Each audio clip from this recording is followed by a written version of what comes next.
Você já deve ter reparado que em alguns lugares do mundo as pessoas escrevem da esquerda para a direita, em outros escrevem da direita para a esquerda, ou até de cima para baixo. Mas por que isso acontece? Vamos começar dando uma olhada em alguns sistemas de escrita diferentes aqui, e depois a gente analisa o porquê especificamente dessas diferentes direcionalidades. Vamos começar aqui pela escrita latina, né, que é a escrita que a gente utiliza para escrever o português, por exemplo, né, é a forma de escrita mais utilizada hoje no mundo. E vale dois esclarecimentos antes de falar sobre isso, que é que escrita latina não tem a ver necessariamente com América Latina, né? Tem uma conexão indireta, mas na verdade a escrita latina tem a ver com o latim, né? Com a região do Lácio, ali na Península Itálica, na Europa, mas América Latina também remonta a isso, né? América Latina é um termo criado pelos franceses, se eu não me engano, ali nos tempos de Napoleão III, como uma ferramenta diplomática, né? Para aproximar a França da América Latina, mas assim, a ideia é que a América Latina remete à região das Américas em que se fala as línguas latinas, né? Português, espanhol e o francês. Então, quando eu estiver falando de latino aqui no vídeo, não estou me referindo à América Latina, só para deixar claro. E outra coisa é que escrita, formas de escrita, é diferente de língua, né? Você pode escrever uma mesma palavra de uma mesma língua em diferentes sistemas de escrita. Você pode pegar várias latinhas de Coca-Cola pelo mundo, por exemplo, e comparar ali. Eles vão ter a mesma palavra, Coca-Cola, o nome da marca,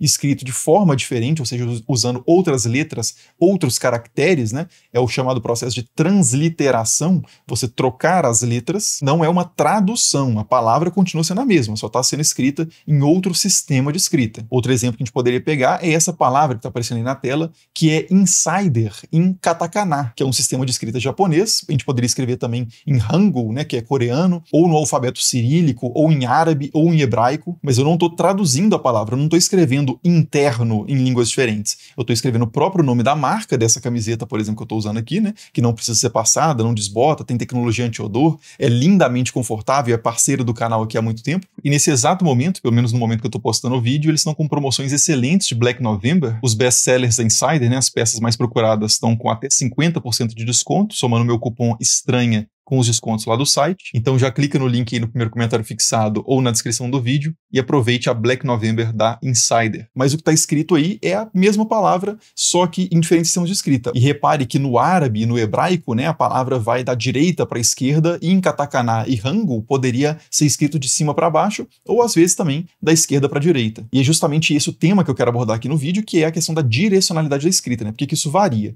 Então vamos voltar lá para a questão da escrita latina. A escrita latina é feita da esquerda para a direita e de cima para baixo, né? A gente vai da esquerda para a direita até acabar a linha. Quando a linha acaba, a gente vai para baixo, volta para o início da linha no ponto mais à esquerda possível e começa a escrever novamente da esquerda para a direita. Mas nem sempre foi assim. Mesmo no latim, quando a gente volta para as inscrições mais antigas que a gente conhece desse sistema de escrita, a gente encontra preferencialmente o sentido direita para a esquerda, ou então em bustrófedon, que é uma forma de você escrever, que você vai percorrendo a linha, aí quando ela acaba você desce, mas não volta para o início lá, né? Você começa de onde você desceu e aí vai seguindo na direção contrária da linha anterior.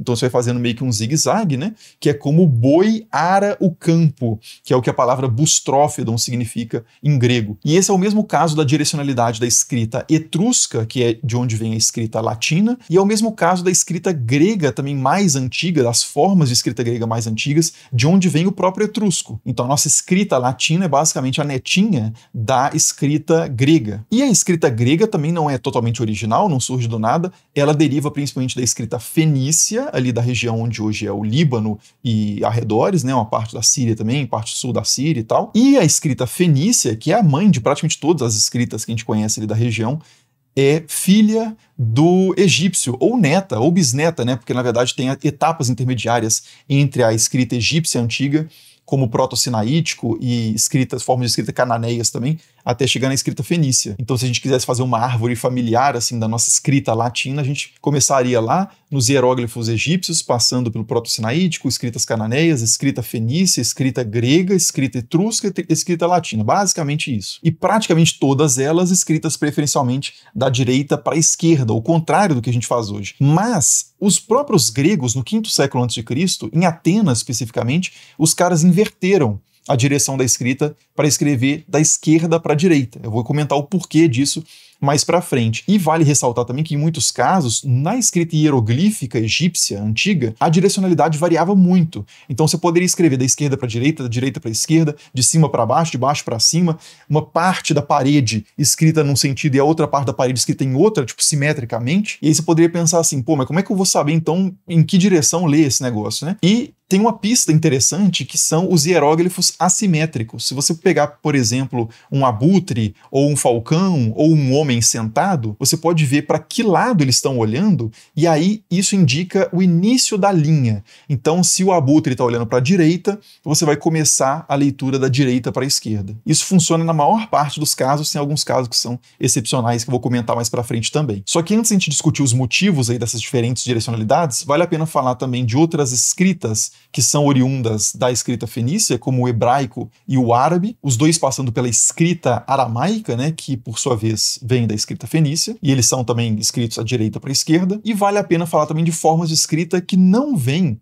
lá no fim das contas da escrita fenícia ou mais para trás ainda da escrita egípcia, né, porque nem todas as formas de escrita vem dessa mesma matriz. A gente tem outras matrizes originais também, outras invenções independentes da escrita, como, por exemplo, o cuneiforme sumério-acadiano, né, o acádio, cuneiforme mesopotâmico, que é inclusive a forma de escrita, o sistema de escrita mais antigo que a gente conhece. A gente tem também a matriz chinesa antiga, da qual deriva as várias formas de escrita japonesas e coreanas também, e várias outras. E a gente tem outra matriz muito interessante também, que são os hieróglifos maias, né? Então, uma forma de escrita original mesoamericana, que na verdade os maias não são os primeiros a fazer isso, né? Mas a forma de escrita maia é a mais sofisticada, assim, que a gente encontra entre os sistemas de escrita que tem essa matriz mesoamericana. E o cuneiforme é escrito da esquerda para a direita e o chinês é escrito de cima para baixo. E essa forma de escrita maia geralmente segue um padrão de Z, que você lê da esquerda para a direita 2 hieróglifos,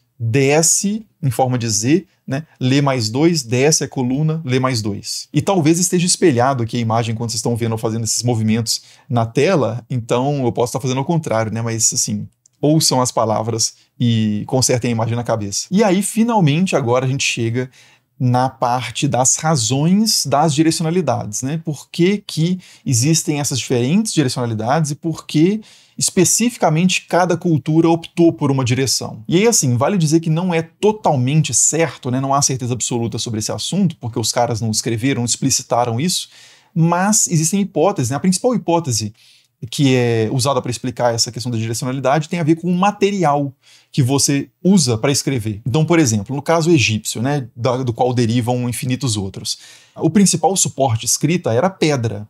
Então, para você fazer uma inscrição em pedra, geralmente você vai usar um objeto pontiagudo, por exemplo, de metal, bronze, ou então de uma pedra mais dura do que aqui você está batendo nela, e você vai bater um objeto nessa estrutura pontiaguda para marcar na pedra, para fazer a inscrição. Então, basicamente, um martelo e um cinzel, né? E aí você vai batendo isso, e se você for destro, que é o caso de 90% da população mundial hoje, provavelmente a mesma porcentagem no passado, a maior parte das pessoas então vai bater com a mão mais destra, né, que tem mais destreza, vai bater nesse objeto pontiagudo, e a tendência é isso arrastar da direita para a esquerda. Você vai empurrar esse cinzel da direita para a esquerda. Então pode ser que por causa desse início da escrita em pedra, essa direcionalidade tenha se tornado mais convencional. Agora, se você vai para a Mesopotâmia, por exemplo, e você vai escrever em tabuinhas de argila, que é o que eles usavam, né? Então você pega a argila ainda levemente úmida e você faz impressões nela, né? Você vai marcando ali a tabuinha com um objeto, tipo um palitinho com corte oblíquo, né?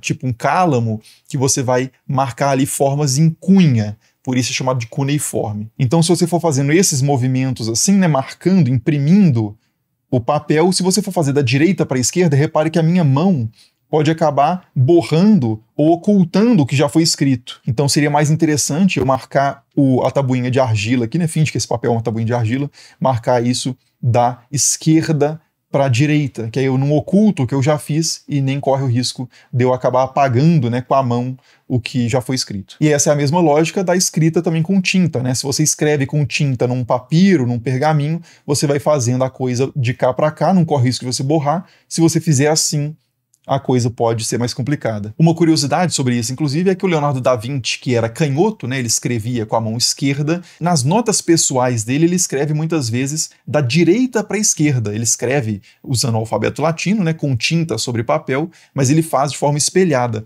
Possivelmente, é certo que ele fazia isso, agora a gente não sabe o motivo, né, mas possivelmente o motivo era justamente para evitar borrar o papel, né, ele via como um canhoto ali que escrever da direita para a esquerda seria mais interessante. Mas não tem como saber exatamente se era isso ou se era uma coisa de maluco dele mesmo. Maluco barra gênio, né? Mas por isso, inclusive, a gente volta na questão dos atenienses, por isso, possivelmente, os atenienses no quinto século a.C., quando começaram a escrever mais com tinta sobre papel ou tomar notas usando cera, né, fazendo impressões ali, inscrições em tábuas de cera, para efeitos mais práticos, né, administrativos e tal, nesse contexto eles acabaram fazendo a inversão da direcionalidade da esquerda para a direita, e os romanos depois acompanharam essa inversão, e é por isso que na nossa escrita latina atual, apesar dela ter começado da direita para a esquerda, a gente usa o esquerda para a direita. Muito provavelmente, de novo, não tem como ter certeza absoluta, mas muito provavelmente por essa adaptação que aconteceu depois que o meio material da escrita mudou. E pegando o chinês, esse talvez seja o exemplo mais interessante para falar dessa relação entre direcionalidade e o aspecto material da escrita. Os chineses, inicialmente,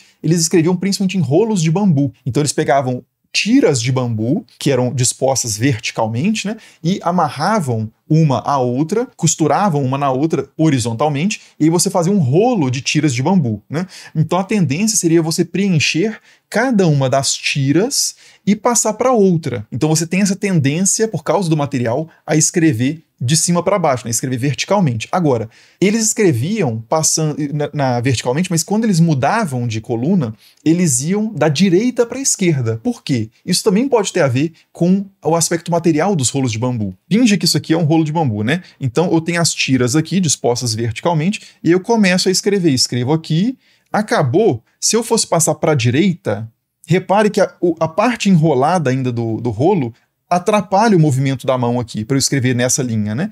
Então você tem que ir desenrolando o rolo enquanto você escreve, só que isso aqui atrapalha. Se eu inverto a coisa, então se eu escrevo de cima para baixo e avanço da direita para a esquerda, aí eu tenho a mão livre, tá vendo?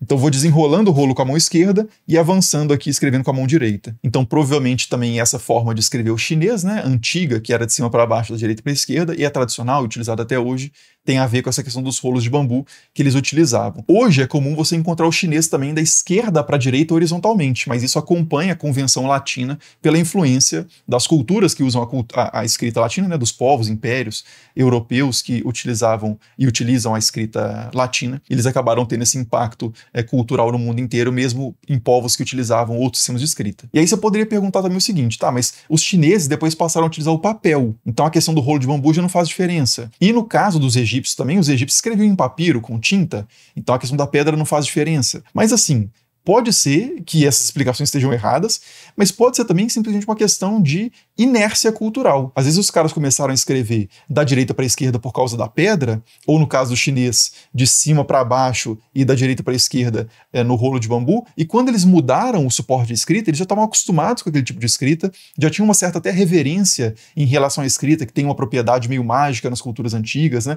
Em muitas culturas a escrita é vista como um presente dos deuses, então você tem toda essa sacralidade, essa piedade em torno dessa arte. Então assim, não necessariamente as pessoas vão mudar toda vez a direcionalidade porque ficou mais prático escrever num novo meio material de uma forma X, Y ou Z. Esse aspecto do conservadorismo cultural, por assim dizer, é muito forte, e a questão também da estética é muito forte, né? Às vezes você já tinha calígrafos também que escreviam de uma forma X, e no caso dos hieróglifos egípcios, ou de qualquer forma de inscrição que acontece em monumentos, que tem um apelo estético muito importante, também você vai, às vezes, optar por uma direcionalidade que tem mais a ver com estética do que necessariamente com praticidade, né? Então todos esses fatores também devem ser levados em consideração, mas eu acho muito interessante essa hipótese do condicionamento da parte material, ergonômica da escrita para a direcionalidade que a gente acabou adotando. Então, assim, resumindo, né, a gente não tem certeza absoluta do porquê que cada povo escreve numa direção X, Y ou Z, mas as principais hipóteses passam por esses aspectos. É um aspecto prático, material, ergonômico, o aspecto estético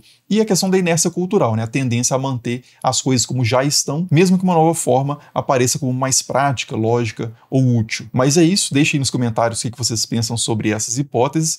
Como sempre, as referências vão estar embaixo também na descrição do vídeo, nas principais referências consultadas. E muito obrigado por assistir e nos vemos nos próximos vídeos. Falou!